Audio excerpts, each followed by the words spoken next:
Oberon's Operation Overkill, or Oberon Prime and the Power of the Fourth?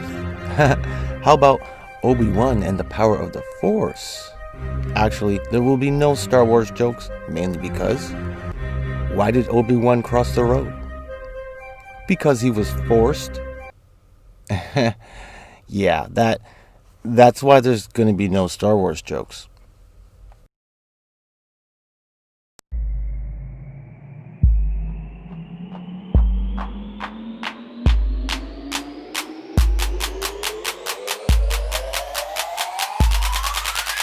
And now for something completely different.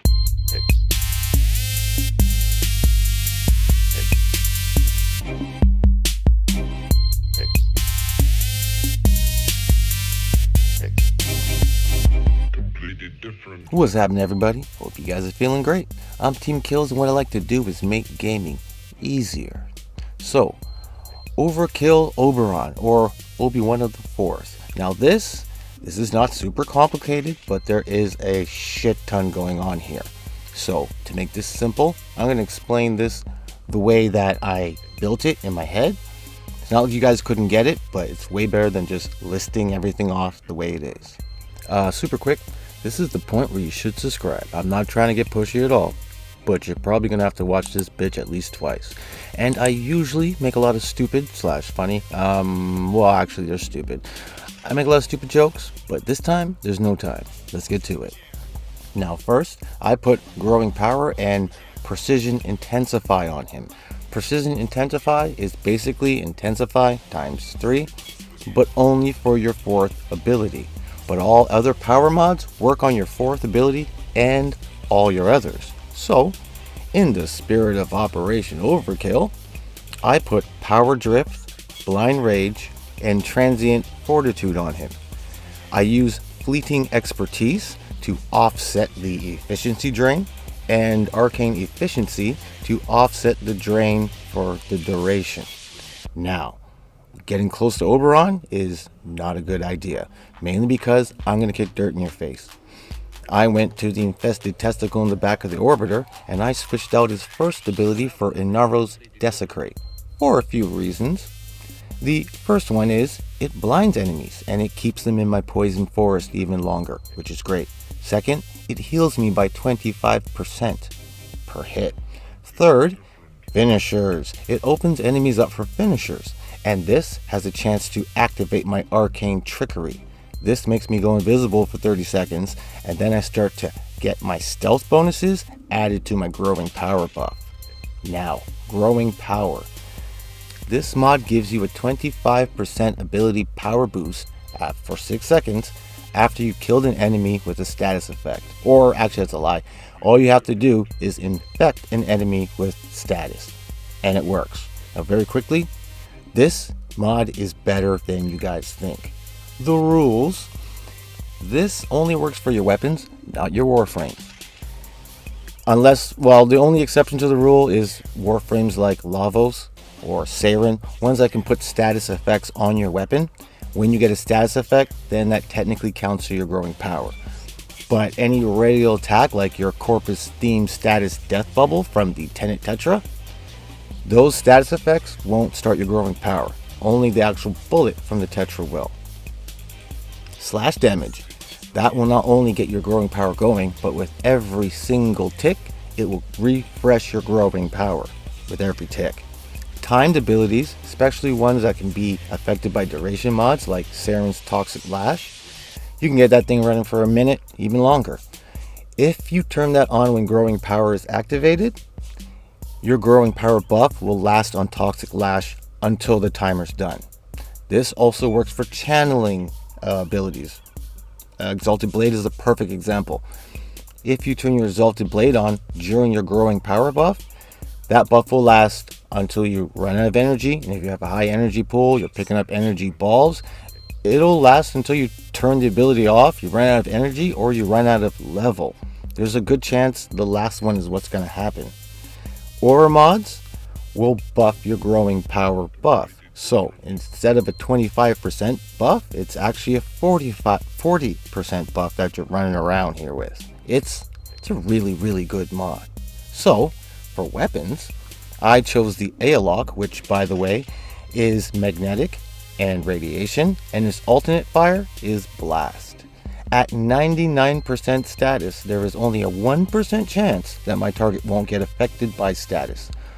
But with a high crit chance at 52% and a high damage multiplier at 6.4, there's a better chance that that target's going to be dead. But if it dies with my one status bullet, my growing power buff will be activated. My Grimoire is magic. It is magic, but it's magnetic and gas. There is a 109% chance that I'm going to get a status effect for this book. Not to mention, any enemy that's hit with this dangerous piece of literature has a 12% chance to drop a universal orb on death. And there's going to be a lot of those because some people are calling this thing the actual Death Note. I put Arcane Empowered on. It's going to give you an extra 750 damage matching whatever status effect is affecting that enemy.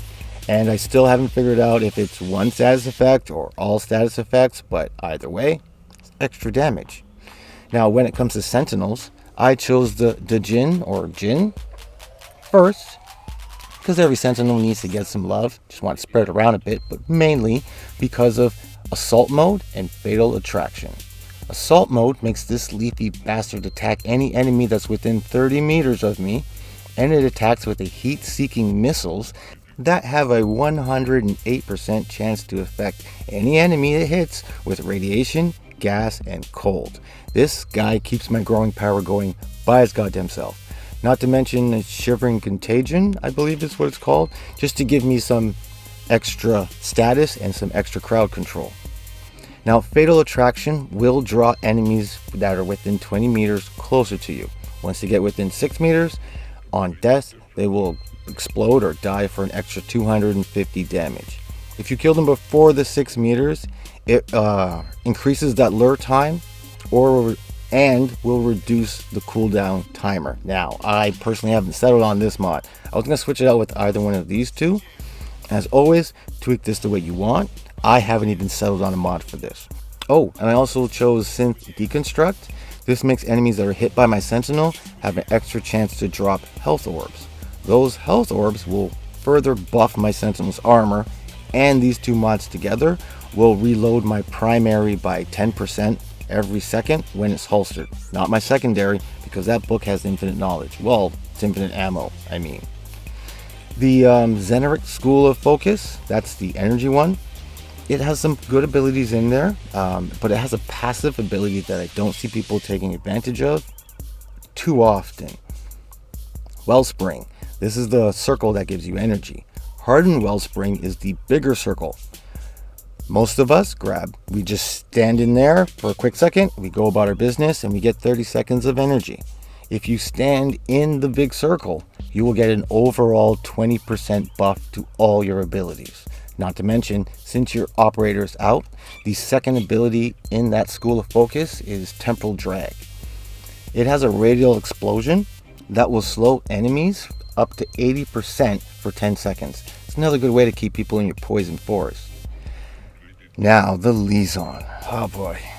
This could have had a video of its own. Weapons from the vault, with the exception of it not being in the vault. Everybody's still using this death stick. This thing's amazing. There's a lot of good ways to use this, a lot of right ways to use this. This is how I'm using it. First, Mentor's Legacy. I put that on there for some free Tennokai heavy attacks because why not? Now with 111, it's hard to remember, but with over 100% status and over just 4,500 damage, this weapon is a monster.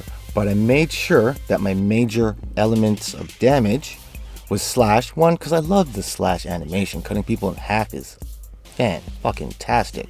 But if I don't cut them in half and they get the slash proc, every single tick is going to refresh my growing power buff. Toxin as my next major element, mainly because this weapon's unique ability is when you get a status effect, which is every single slap, you get 15% speed boost and 100% damage boost on Toxin. So I wanted to make sure Toxin was one of my major elements. Magnetic, Magnet does some good things, it's great for shields, but mainly it's because of melee vortex. After you kill somebody with your magnetic status, there is a 45% chance that you're going to suck. Pause. You're going to have every enemy within 18 meters just fly into your poison forest. You can slam them and kick dirt in your face. It's fantastic. It's a really fantastic thing to do. Now, finally, back to Oberon. I put Hallowed Reckoning on him instead of Hallowed Eruption. Hallowed Reckoning adds 40% range to your 4th ability, and it gives you armor, plus it leaves these death rings around the enemies that you just slammed that does 300 damage per second to any surviving enemies or any poor bastard who walks through those circles. Hallowed Eruption doubles your Poison Forest timer ability, and it allows you to recast the ability after some time within that timer, and all the damage that was going on inside explodes back into one giant blast. It turns Oberon into like a nuke frame. Both are great mods. Both are great choices. I have a build with both of them on. But for this one, I just chose Hallowed Reckoning only because, well, actually like 5 reasons maybe. First, I truly love slamming enemies around. It's just something I like to do. I can't get enough of it. 2, this whole thing was actually based on Precision Intensify, so I want to build on that 4th ability. 3, Hallowed Reckoning's tick damage in this build is just over 1100 damage per second, so that's something I want happening. 4, I didn't want him to become a nuke frame, mainly because my Poison Forest, my tick slam damage, my slash procs, kicking dirt in people's faces, I get a lot of finishers and I get a lot of mercy kills. And those mercy kills activate the mods on my Parazon, like Blood for Energy, which gives me a 50% chance that that enemy is going to drop an energy orb. 5, Blood for Life gives a 100% chance that an enemy is going to drop a health orb. And 6, Power Drain. After I get a mercy kill, there's going to be a 50% ability boost on my next ability. Now that is the reason or reasons why I chose Hallowed Reckoning for this build. I also, in the spirit of Operation Overkill, I added 1 Tau Forge Amber or Yellow Archon shard to increase the amount of energy I get from the energy orbs by 75%. 2 Tau Forge Topaz or Orange shards to increase my radiation damage by 30%, which happens to be the major damage on my 2nd and 4th ability.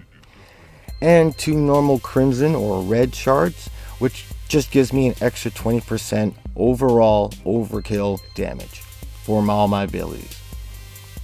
Now, this was all inspired by Precision Intensify.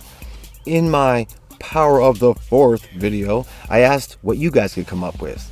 Well, this is what I came up with. To be honest, I still might drown people with Urali. I might want to come up with something with her.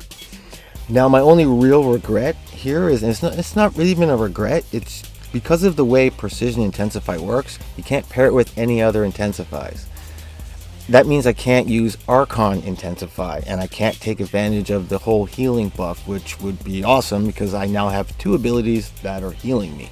But like I like to say, we got extra slots for that.